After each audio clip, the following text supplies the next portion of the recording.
champion, newly crowned, Abner Mares. Abner, welcome to the show. Hey, man, what's going on, man? Always happy to be on. What's up, brother? How you doing, man? It's been a while since we've had you on.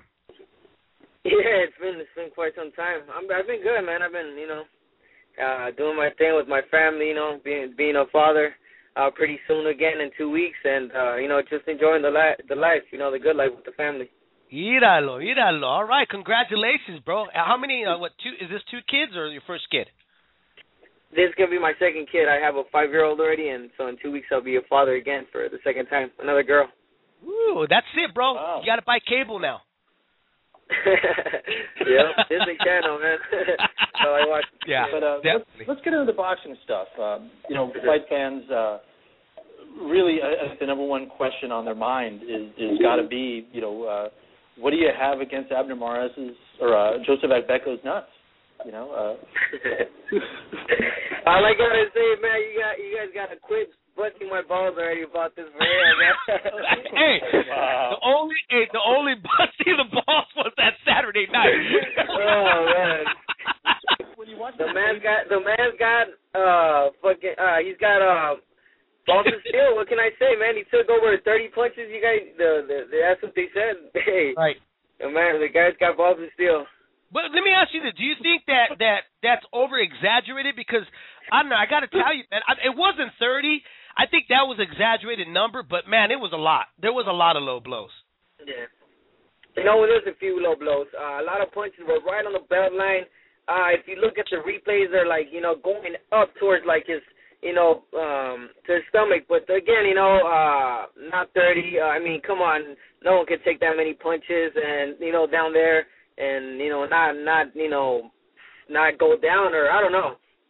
But again, I'm a guy that likes to say, the truth. And, honestly, I'm not a dirty fighter. A lot of people are, saying that I'm a dirty fighter all of a sudden, the dirtiest fighter in the world with one fight like that. And it just doesn't go. But, it was not my intention. The 11th round low blow, it was. For real, it was a low blow. Obviously it was accidental.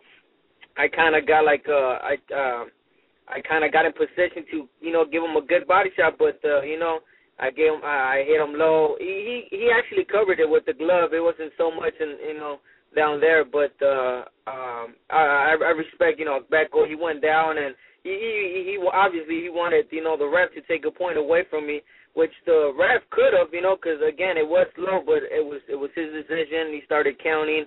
That's not me, And even people look at that 11th round, and probably because they thought it was a low blow, which it was, and he didn't call he called it a knockdown instead. But the 10th round, there was a low blow there too, and I'm curious if you thought he was going to take a point there, because he seemed to separate you guys, and it set the stage for he's going to take a point, and then he didn't. Were you surprised by that? No, I think that's where they show the replay where he kind of leans down, like Becko. Saying that I hit him low, and you see my hand going, no, that was not a low blow. And if you go back and really look at the replay, it was not low. It was right on the belt line. It was going up, but again, it's boxing, man. It's boxing. The fight is, it's going to be a rematch already, something I want, and, same thing's going to happen. I'm going to win, You work the body probably more or as much as the next guy. Do you think it just comes down to that, is that you're throwing a lot of shots, some of them are going to go low, and it's just a byproduct of it? I mean, do you think people... Yeah, I mean, if you go back to other fights, obviously you're going to see a lot of, fighters that, like Chavez, who would like to work the body.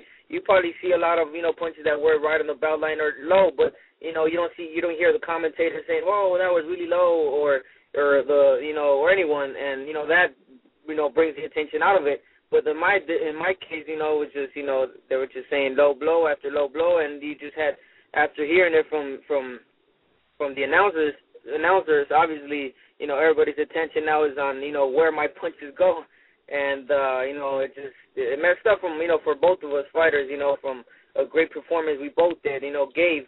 It's Becko, he recovered from, almost losing half of the fight and coming back strong like the champion he is.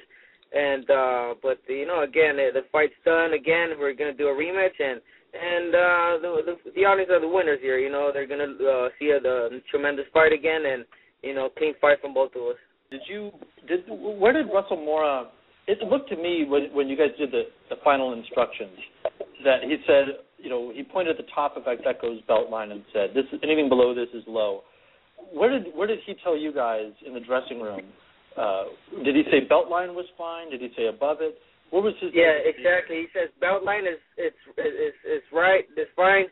Anything below here and down is you know, it's called a low blow, and that's why he was just not taking a point, because he was saying, okay, it was right on the belt, like keep him up, Abner, keep him up, because he obviously, you know, there was a few times I did hit him, you know, low, and again, it came from him too. I mean, he was pulling my head down a lot.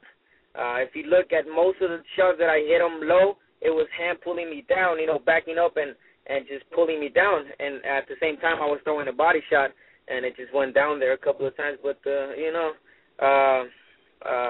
Again, I'm not a dirty fighter. I'm a clean fighter. I like to work the body, and I'm continue to do that next fight. In this rematch here with Joseph, do you think are you guys a little concerned? I mean, you and your team, the Espinosas, a little bit about the referee maybe this time favoring Aberco, since it looked like more. I mean, it didn't look like it was more tend to lean in your favor in a lot of ways of what was going on in the first fight. Are you guys concerned about that? Not now, but you know what, you make a really good point, because going to this rematch, obviously the ref is going to be on me, you know, looking that my punches are not low or right, you know, where they have to be. And let's just hope it doesn't play that way. You know, I'm a fight a clean fight. Let's hope he does too. And you know, I just hope it doesn't happen that way. But either way, I plan to fight a smarter fight than what I did. You know, this last fight. My fight was good. You know, in the inside, but now going into the rematch, there's so much I could do. You know. Let me ask you this really quick, because immediately during and after the fight, I got to tell you, bro, I was ripping Mora apart. I was calling him a moron. I was disgusted in the way he was officialing the fight. How pissed are you at him? Because I think fight fans, they're really not laying it hard on you. I mean, you got some, the few that are saying, okay, you're a dirty fighter, which I got a lot. Yeah. I'm not really buying into that. We even said it, you know. I was more upset with the way the ref was handling the fight, because it's not your job to regulate what's going on. It's your job to fight. But at the end of the day, though, are you pissed at Russell Mora for allowing this to make this really fall on you, to really take away your victory, your moment? Because this was your moment to shine, to go to that next level. Yeah, it took away a lot. I mean, honestly, it was not the same feeling. You know, yes, I'm a world champion, and I'll be lying if I said, you know, that, I feel, you know, the same. No, it's not, because you get all these people, you know, these guys that, you know, just tell you that you don't deserve that title, you're not a champion, this and that. So it's not the same feeling. And he did, you know, he did take a lot, you know.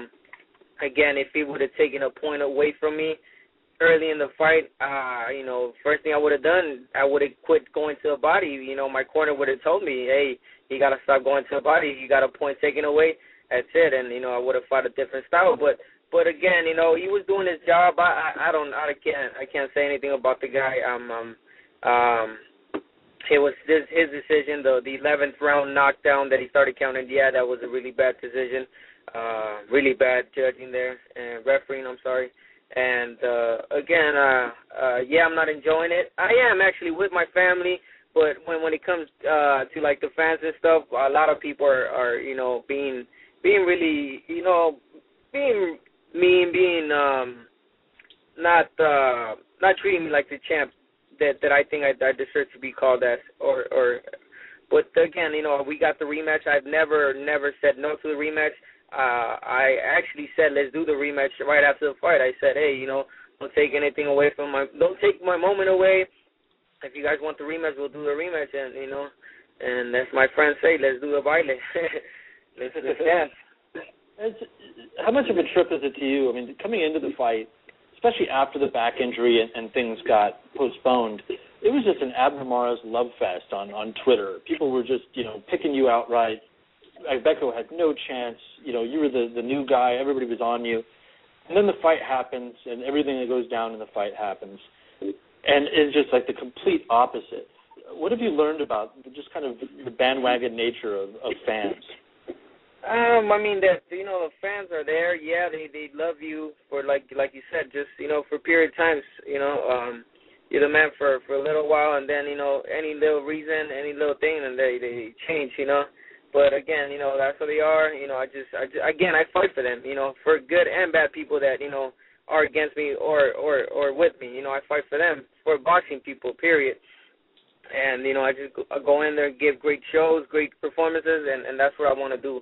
I'll fight the rematch against Becco, and God willing, everything works out, and we fight another tough fighter out there. Because I want to be recognized as a fighter that fought nothing but the best back to back. I know a lot of people are telling me you should take an easy fight before, most of the boxers do. But again, I just want to make a statement now. And if you look at it, it's going to be 4 fights back to back.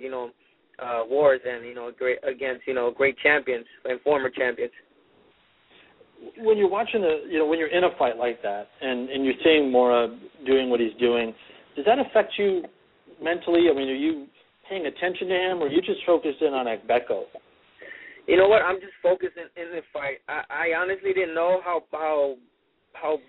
big of a deal the fight, the low blows and all that had, until I got home and watched the replay, and then I saw Twitter and messages.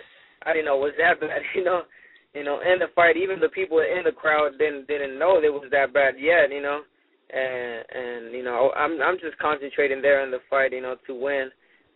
Even if you see in the 12th round, I didn't even want to exchange because I knew it was up in the scorecards, but it's done. I'm the champion now, and then now it's time to prove to people that I deserve to be a champion.